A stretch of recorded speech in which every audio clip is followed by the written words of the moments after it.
Hi అండి. Welcome to my channel Bhagyalakshmi పచ్చ. ఎలా ఉన్నారు? బాగున్నారా? నేను కూడా చాలా బాగున్నాను. మార్నింగ్ రొటీన్ అనేది ఇంకా హడావుడైతే మొదలైపోయింది. పిల్లలకి లంచ్ బాక్స్ అవన్నీ రెడీ చేయాలి కదా. ఇంకా పనులన్నీ ఈ రోజు నుంచి హడావుడి. బయట కసువుడ్చి ముగ్గైతే వేసాను. ఇంకా తర్వాత వంటగదిలోకి వచ్చి ఇంకా ఫ్రిడ్జ్లోంచి పిండి గిన్నె అయితే తీసి బయట పెట్టాను. పిల్లలకి ఇంకా వంట చేసి అన్నీ రెడీ చేసి పంపించాలి కదా. ఇంకా ముందనేది పిల్లల పనుల వట్టుకే చేస్తాను. పిల్లలు స్కూల్కి వెళ్ళిన తర్వాత ఇంకా తర్వాత ఇంట్లో పనులన్నీ చేసుకుంటాను. పిల్లలంటే మా అబ్బాయి ఒక్కడేలండి. పిల్లలంటే ఇద్దరు పిల్లలు స్కూల్కి వెళ్తారా అంటారు. పిల్లలకి స్కూలు సాయంత్రం దాకంట, అందుకని లంచ్ బాక్స్ కూడా రెడీ చేయాలి. బియ్యం గడిగైతే పెట్టాను. ఇంకా పొయ్యి ముట్టించిపోయే ముందు పొయ్యి అయితే క్లీన్ చేస్తున్నాను. అంటే క్లాత్ తీసుకొని పైన అయితే క్లీన్ చేసి ఇంకా పొయ్యి అయితే ముట్టిస్తాను. అన్నం కనుక పొయ్యి మీద పెట్టి గ్యాస్ సిమ్లో పెట్టామనుకోండి, మనం మిగతా పనులన్నీ చేసుకునేటప్పటికి అన్నం ఉడుకుతూ ఉంటుంది. పిల్లలు స్కూల్కి వెళ్ళేటప్పుడు మాత్రం ఫస్ట్ నేను చేసే పని అదే. ముందు బియ్యం గడిగైతే పొయ్యి మీద పెడతాను. ఇంకా అన్నం అనేది రెడీ అయిపోయింది. తర్వాత ఇంకా టిఫిన్ పని అయితే చేస్తాను. చట్నీ వేయాలనుకోండి, చట్నీ చేసి పెడతాను.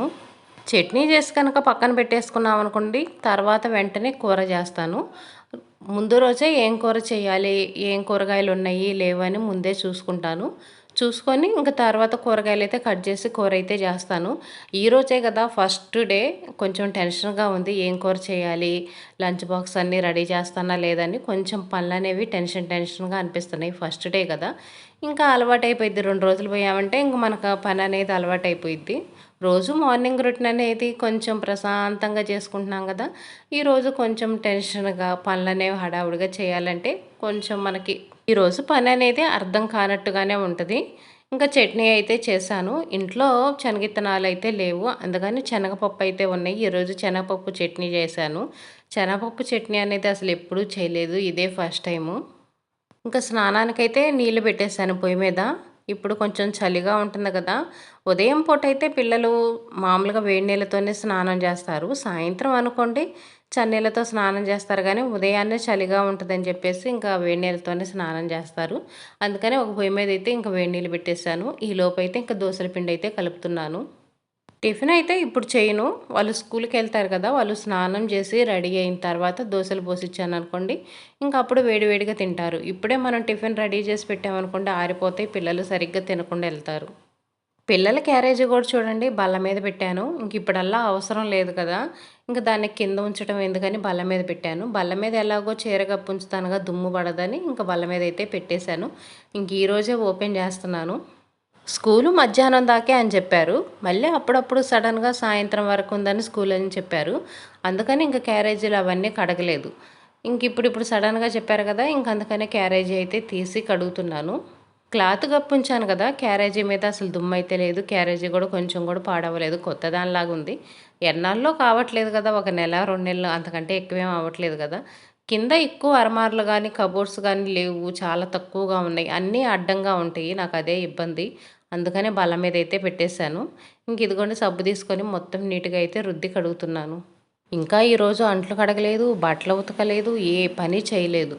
ముందు మా అబ్బాయి స్కూల్కి వెళ్తేనే తర్వాత నేను ఏ పనైనా చేస్తాను. వాళ్ళు స్కూల్కి వెళ్ళింది నాకైతే అసలు పని అర్థం కాదు, అంత టెన్షన్గా ఉంటుంది. ముందు వాళ్ళు స్కూల్కి వెళ్ళిపోతే ఇంకా తర్వాత పని అనేది ప్రశాంతంగా నిదానంగా అయితే చేస్తాను. పిల్లలు స్కూల్కి వెళ్ళేటప్పుడు మాత్రం ఇంట్లో పనులు అనేవి కొంచెం లేటుగానే అవుతాయి రోజు. ఎందుకంటే ఉదయాన్నే అంట్లు కడిగి బట్టలు ఉతికేసుకొని తర్వాత టిఫిన్ పని కూర పనులు అవన్నీ చేసుకుంటాను కదా. ఆ ప్రాసెస్లో చేస్తే పని అనేది త్వరగా అయ్యిద్ది. ముందు టిఫిన్లు వంట పనులు చేసుకుంటా తర్వాత అంట్లు పనులు బట్టల పని చేస్తూ ఉంటే ఆ ప్రాసెస్లో పని అనేది లేట్ అయ్యిద్ది. కానీ మనం పిల్లలకి టైం ప్రకారం అన్నీ అంది అలా రెడీ చేయాలంటే మాత్రం తప్పదు. ఇంకా ఈ ప్రాసెస్లోనే పనులు అయితే చేసుకోవాలి. మనం అంట్లు కడుగుతా బట్టలు ఉతుకుతా కూర్చున్నామంటే పిల్లలకి లేట్ అయిపోయింది, టయానికి వాళ్ళని మనం పంపించలేము.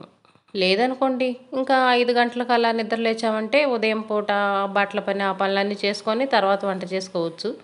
ఇంటి దగ్గరే ఉంటున్నాం కదా, ఇంకంత త్వరగా నిద్ర లేవటం ఎందుకులే అని చెప్పేసి మామూలుగా 6 గంటలకి 5:30కి అలానే నిద్ర లేస్తాను.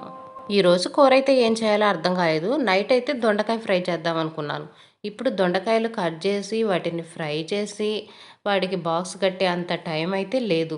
ఈరోజు మొదటి రోజు కదా, కొంచెం హడావుడిగా ఉంది పనులు. ఇంక ఈరోజైతే ఆ దొండకాయ ఫ్రైలు అవన్నీ అయితే కుదరవని చెప్పేసి ఒక ఎగ్ అయితే ఫ్రై చేస్తున్నాను. ఇంకా ఎగ్ ఫ్రైడ్ రైస్ చేశాను అనుకోండి, పిల్లలు ఇష్టంగా తింటారు, నాకు పని అనేది తేలికైపోయింది. తర్వాత ఇంక ఇంట్లో వాళ్ళకేమో కూర అనేది తర్వాత చేసుకోవచ్చులే అని చెప్పేసి ముందు పిల్లల వాటికి నవీన్ వాటికి అయితే చేస్తున్నాను. ముందే రైస్ వండి పెట్టాను కదా, ఇంకా ఒక ఎగ్ వేసి అయితే ఫ్రై చేశాను. ఇందులో ఉల్లిపాయలు కానీ ఏమీ వేయలేదు, ఓన్లీ ఉట్టి ఎగ్గే వేసాను. ఎగ్ వేసి ఇంక ఎగ్ ఫ్రై అయిన తర్వాత కొంచెం ఉప్పు పసుపు వేసి ఫ్రై చేసి తర్వాత ఇంకా రైస్ అయితే వేస్తాను. రైస్ వేసి కొంచెం ఫ్రై అయిన తర్వాత వేడి అన్నమే కదా, ఎక్కువ ఫ్రై చేయాల్సిన అవసరం ఉండదు. తర్వాత కొంచెం కారం అయితే వేస్తాను. ఇంక ఇలాగనే చేస్తాను. పిల్లలకి ఎప్పుడైనా ఇంకా లంచ్ బాక్స్లో పెట్టాలంటే ఇంక ఇలాగనే చేస్తూ ఉంటాను. ఇంకా మసాలాలు కూడా ఏమీ అయితే వేయను. ఇవన్నీ రెడీ చేసి ఒక చోట అయితే పెడతాను. గ్యాస్ బండ్ అనేది చిన్నది కదా, దీని మీద అయితే ఏమీ పట్టవు. ఇంకా అరమార్లు కూడా అలాంటివి లేవు కదా, అన్నీ కింద బండ్ల మీద అయితే వంటగదిలో పెడతాను. అన్నీ ఒక చోట పెడతాను. బాక్స్కి కావాల్సినవన్నీ మొత్తం ఒక చోట పెట్టుకొని ఉంచుకుంటాను. ఇంకా పిల్లలు స్నానం చేసి స్కూల్కు రెడీ అయ్యేటప్పుడు ఇంక నేనైతే దోశలు పోస్తాను. టిఫిన్ వేడివేడిగా తింటారు కదా, ఈరోజు పిల్లలకు కూడా హడావుడిగానే ఉంటుందండి. టిఫిన్ తినాలన్నా తినబుద్ధి కాదు. రోజు కొంచెం లేటుగా నిద్రలేస్తారా, లేటుగా నిద్రలేస్తారు, లేటుగా టిఫిన్ తింటారు, ఆడుకోవడానికి వెళ్తారు కదా. ఇంక ఈరోజు వాళ్ళకు కూడా కొత్తగా ఉంటుంది. టిఫిన్ తినాలన్నా కూడా తినబుద్ధి కాదు. అదే మనం ఎప్పుడో చేసి పెట్టామనుకోండి, మన ఇంట్లో పనులన్నీ చేసుకోవాలి, మన పనులు కావాలి ముందని పిల్లలకి టిఫిన్లు చేసి ఒక గిన్నెలో పెట్టేసి మన పనుల్లో మనం ఉన్నామంటే ఇంకా అసలు వాళ్ళు సరిగ్గా తిననే తినరు. అందుకనే పిల్లలు స్కూల్కి వెళ్ళబోయే ముందు కనుక వాళ్ళకి వేడివేడిగా టిఫిన్ చేసి ఇచ్చామంటే చక్కగా తింటారు. వాటర్ బాటిల్కి నీళ్ళు అవి కూడా నేనే పోస్తాను. ఇంకెప్పుడు నేనే పోసి ఉంచుతాను. వాళ్ళు టిఫిన్ తిని రెడీ అయ్యేటప్పటికి సరిపోయిద్ది. ఇంకా వాళ్ళకి ఈ పనులు చేసుకోవడానికి టైం ఉండదు. లంచ్ బాక్సులకి ఇంకా అన్నిటికీ నేనే పెడతాను. ఫ్రైడ్ రైస్ చేశాను కదా, అదైతే ఒక బాక్స్లో పెట్టాను. ఒక బాక్స్లో అయితే పెరుగన్నం పెట్టాను. స్నాక్స్గా అయితేనేమో ఇంట్లో చెక్కలు ఉన్నాయి, ఆ చెక్కలు అయితే పెట్టాను. స్కూల్‌కి కూరన్నంతో పాటు తప్పనిసరిగా పెరుగన్నం కూడా పంపిస్తాను. అలవాటు నాకింకా. వాడు కూడా అడుగుతా ఉంటాడు పెరుగన్నం పంపించమని. ఇంకా కూరన్నం, పెరుగన్నం 2 అయితే పంపిస్తాను. ఈ సంవత్సరం అసలకి కొత్త వస్తువనేది ఒక్కటి కూడా తీసుకురాలేదు. అసలు షాపింగ్‌కి కూడా వెళ్ళలేదు. ఇంకా ఇది కూడా పాత క్యారేజీ బ్యాగే. పాత క్యారేజీలు అన్ని కర్చీఫ్‌లు కూడా పాతవే, వాటర్ బాటిల్స్ పాతవే, అన్నీ పాతవే. ఈ సంవత్సరం అయితే అసలు కొత్తవి కొనుక్కరాలేదు. ప్రతి సంవత్సరం స్కూల్‌లు ఓపెన్ చేస్తున్నారు అనంగా 4 రోజుల ముందెళ్ళి షాపింగ్ చేస్తాము. కావాల్సినవన్నీ కొనుక్కొచ్చుకుంటాము. ఈ సంవత్సరం అయితే అసలు గుర్తులేదు. అసలు షాపింగ్ కూడా చేయలేదు, ఎళ్ళలేదు కూడా. ఇంకా తర్వాత కావాల్సినవన్నీ తెచ్చుకోవాలి. ప్రస్తుతానికైతే ఇంక పని గడిచిపోతున్నాయి కదా అన్నట్టుగా ఊరుకున్నాము. ఇంక ఇదిగోండి క్యారేజీ అయితే సర్దేశాను. క్యారేజీ, వాటర్ బాటిలు, కర్చీపు, స్పూను ఇంక ఇంతవరకైతే పెట్టేశాను. దోసలు పోసిచ్చాను కదా, నవీన్ అయితే టిఫిన్ తినేశాడు. ఇంక వాడికైతే పాలు ఇస్తున్నాను. టిఫిన్ పెడతాను, పాలు ఇస్తాను. పిల్లలకు కొంచెం కడుపు నిండుగా ఉంటుంది కదా, మళ్ళీ ఎప్పుడో మధ్యాహ్నం 1 గంట అయింది వాళ్ళు తినేటప్పటికి. టిఫిన్ అనేది సరిగ్గా తినరండి. ఇంటికాడ ఉన్నప్పుడు బాగా తింటారు కానీ స్కూల్కి వెళ్ళేటప్పుడు మాత్రం ఎందుకనో సరిగ్గా తినరు. ఇంటికాడ ఉన్నప్పుడు 3 దోశలు తిన్నారనుకోండి, స్కూల్కి వెళ్ళేటప్పుడు 2 దోశలే తింటారు.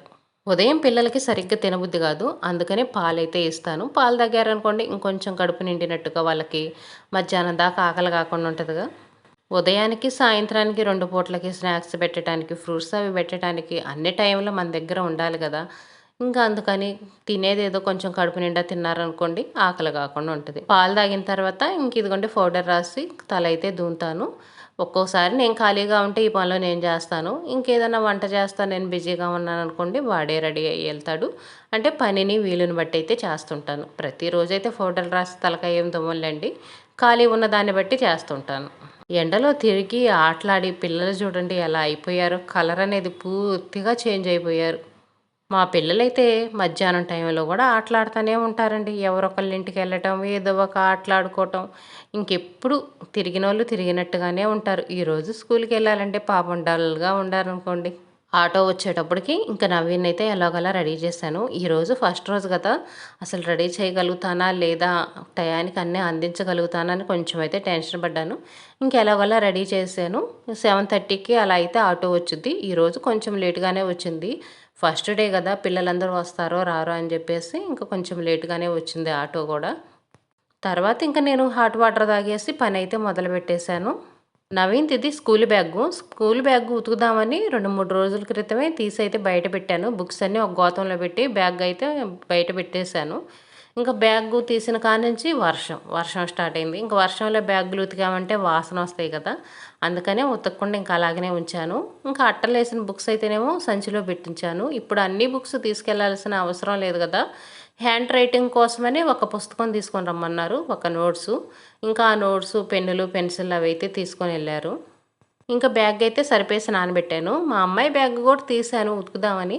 కానీ వాళ్ళు వెళ్ళటానికి ఇంకొక నెల టైం ఉంది. మళ్ళీ అప్పటికి దుమ్ము పట్టిద్దిలే అని ఇంకా ఆ బ్యాగ్ అయితే ఉతకకుండా నవీన్ బ్యాగ్ ఒక్కటే ఉతుకుతున్నాను. సరిపేసి నానబెట్టాను. నేను అంట్లు కడిగేటప్పటికి ఇంకా బ్యాగ్ నానిపోయిద్ది కదా! ఇలా అంట్లు కడిగితే నాకొక చిన్న ఉపయోగం ఉంది. అదేంటంటే సాయంత్రానికి అంట్లు తక్కువగా వస్తాయి. ఎందుకంటే టిఫిన్‌కి కావాల్సినవన్నీ రెడీ చేశాను గదా! చట్నీ, గిన్నె అవన్నీ కడుగుతున్నాను గదా! నేను అంట్లు కడిగేటప్పటికి ఇంట్లో వాళ్ళు చిన్నగా టిఫిన్ తిని ప్లేట్లు గూడా అందిస్తా ఉంటుంటారు. అందుకని అంట్లనేవి నాకు తక్కువగా ఉంటాయి. ఈరోజు కూరైతే చేయలేదు గానీ, అంతకుముందయితే ఇంక కూర గూడా జేస్తుంటాను గదా! కూర గిన్నెలు గూడా వస్తుంటాయి. సాయంత్రానికి అంట్లు తక్కువగా ఉంటాయి. ఇంకా అంట్లు మొత్తం ఒకేసారి కడిగేస్తాను గదా! ఇబ్బందనిపిచ్చదు. ఇదొక బెనిఫిట్ ఉంది. కాకపోతే పనులనేవి లేట్ అవుతా ఉంటాయి. ఒక్కోసారి టిఫిన్ ఆకలవుతా ఉంటది. కానీ ఈ 2 పనులు చేయంది మాత్రం నేనైతే టిఫిన్ తినను. టిఫిన్ తిన్నాననుకోండి నాకు అస్సలుగా పనులు చేయాలనిపించదు. హాట్ వాటర్ తాగుతాను కదా! ఇంకైతే ఆకలనిపించదు. ఒక్కోసారి ఈ 2 పనులు చేసేటప్పటికి టైం 9 కూడా అయిద్ది. అంట్లు కడగబోయే ముందు ఇంకా గిన్నెలకి, పెరుగని ఇంక అన్నీ ఉంటాయి కదా అంటుకొని, మొత్తం అవన్నీ తీసి ఒక గిన్నెలో అయితే పోసుంచుతాను. అదిగోండి అన్నం గిన్నెలో పోసి పెట్టాను. అన్నం గిన్నె అనేది ఇంక ఈ అంట్లన్నీ కడిగేటప్పటికి బాగా నానిపోయిద్ది కదా! అందుకని ఆ గిన్నెలో పోసుంచుతాను. ఇంక తర్వాత కుడితి బకెట్లో అయితే పోస్తాను. ఇవైతే గాబులో వాడుకునే డబ్బాలు. డబ్బాలు పాచిపట్టినియి. ఇంకా అందుకని పీచు తీసుకొని మొత్తం అయితే రుద్దుతున్నాను. ఇప్పుడు ఇంకా వర్షాకాలం అదంతా వచ్చింది కదా! ఇంకెక్కువ డబ్బాలు, గాబులనేవి ఎక్కువ పాచి పడతానే ఉంటాయి. ఈరోజు మార్నింగ్ రొటీన్ అనేది ఇంక ఇలా గడిచిపోయింది.